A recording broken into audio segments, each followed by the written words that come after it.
একদম সহজে মজাদার একটি কাবাব রেসিপি নিয়ে চলে আসলাম। চলুন দেখি আজকে কিসের কাবাব বানালাম। আসসালামু আলাইকুম, আমি জুই কিচেনে সবাইকে স্বাগত। কাবাব বানানোর জন্য এখানে আগে থেকে সিদ্ধ করে নিয়েছি 3টি কাঁচা কলা, 3টি আলু। তারপর দেখুন এইভাবে কিন্তু কাঁচা কলাগুলা ছিলে নিলাম।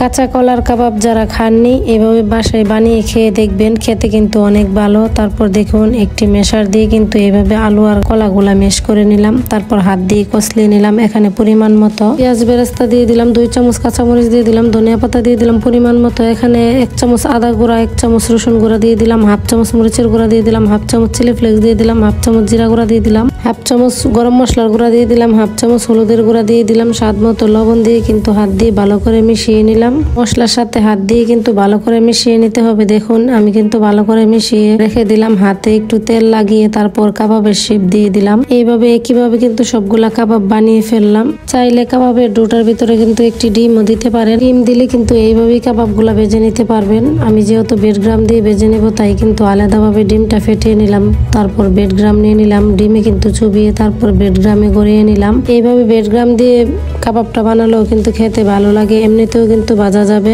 তারপর দেখুন তেল গরম হলে কিন্তু আমি কাবাবগুলা দিয়ে দিলাম। একে একে সবগুলা কাবাব দিয়ে উল্টে পাল্টে ভেজে নিলাম।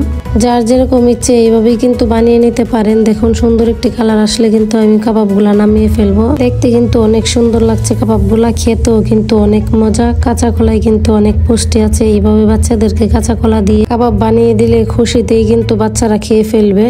আশা করি আজকের রেসিপি সবার কাছে অনেক ভালো লেগেছে। ভালো লাগলে লাইক, কমেন্ট, শেয়ার করে দিবেন। আমার ভিডিওটি দেখার জন্য সবাইকে অসংখ্য ধন্যবাদ। আজকের মতো এই পর্যন্তই। আল্লাহ হাফেজ।